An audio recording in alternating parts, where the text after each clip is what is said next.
So guys, അങ്ങനെ ഞാൻ കോളേജിൽ കയറി. അപ്പൊ കോളേജിനെ കുറിച്ച് പറയുകയാണെങ്കിൽ അത്യാവശ്യം ഒരു നല്ലൊരു കോളേജാണ്. ഓക്കെ, വലിയ റൂൾസ് ഇല്ല, റെഗുലേഷൻസ് ഇല്ല, റെസ്ട്രിക്ഷൻസ് ഇല്ല, പിന്നെ സീനിയർ ജൂനിയർ എന്ന വേർതിരിവില്ല. പിന്നെ മെയിനായിട്ട് ഹൈലൈറ്റ് ആയിട്ട് തോന്നുന്നത് അവിടെ ഒരു മിനി ജിമ്മുണ്ട്. ഓക്കെ, ജിമ്മുണ്ട്, ഫൺ ഏരിയ ഉണ്ട്, എല്ലാം ഒരു ഓക്കെ ആണ്. പിന്നെ എനിക്കൊരു ചെറിയൊരു ഇത് തോന്നിയത് അവിടെ പെൺപിള്ളേർ കൂടുതലും ആമ്പിള്ളേർ കുറവാണ്. ഓക്കെ, ഇപ്പൊ എന്റെ ക്ലാസ്സിൽ 10 പെൺപിള്ളേരും 3 ആമ്പിള്ളേരും ഉള്ളു. ഇനി തേർഡ് അലോട്ട്മെന്റ് ഉണ്ട്, പിന്നെ വേറെ എന്തൊക്കെയുണ്ട്. അപ്പൊ ഇനി പിള്ളേർ കാര്യങ്ങളൊക്കെ വരും. ആകെപ്പാട് തോന്നുന്നത് ആമ്പിള്ളേർ കുറച്ച് കുറവ്. ഓക്കെ, ബാക്കിയൊന്നും ഒരു പ്രശ്നമില്ല.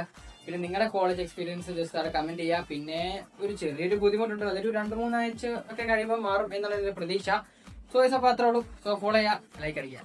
സോ ഗൈസ്, അങ്ങനെ ഞാൻ കോളേജിൽ കയറി. അപ്പൊ കോളേജിനെ കുറിച്ച് പറയുകയാണെങ്കിൽ അത്യാവശ്യം ഒരു നല്ലൊരു കോളേജാണ്. ഓക്കെ, വലിയ റൂൾസ് ഇല്ല, റെഗുലേഷൻസ് ഇല്ല, റെസ്ട്രിക്ഷൻസ് ഇല്ല, പിന്നെ സീനിയർ ജൂനിയർ എന്ന വേർതിരിവില്ല. പിന്നെ മെയിനായിട്ട് ഹൈലൈറ്റ് ആയിട്ട് തോന്നുന്നത് അവിടെ ഒരു മിനി ജിമ്മുണ്ട്. ഓക്കെ, ജിമ്മുണ്ട്, ഫൺ ഏരിയ ഉണ്ട്, എല്ലാം ഒരു ഓക്കെ ആണ്. പിന്നെ എനിക്കൊരു ചെറിയൊരു ഇത് തോന്നിയത് അവിടെ പെൺപിള്ളേർ കൂടുതലും ആമ്പിള്ളേർ കുറവാണ്. ഓക്കെ, ഇപ്പൊ എന്റെ ക്ലാസ്സിൽ 10 പെൺപിള്ളേരും 3 ആമ്പിള്ളേരും ഉള്ളു. ഇനി തേർഡ് അലോട്ട്മെന്റ് ഉണ്ട്, പിന്നെ വേറെ എന്തൊക്കെയുണ്ട്. അപ്പൊ ഇനി പിള്ളേർ കാര്യങ്ങളൊക്കെ വരും. ആകെപ്പാട് തോന്നുന്നത് ആമ്പിള്ളേർ കുറച്ച് കുറവ്. ഓക്കെ, ബാക്കിയൊന്നും ഒരു പ്രശ്നമില്ല.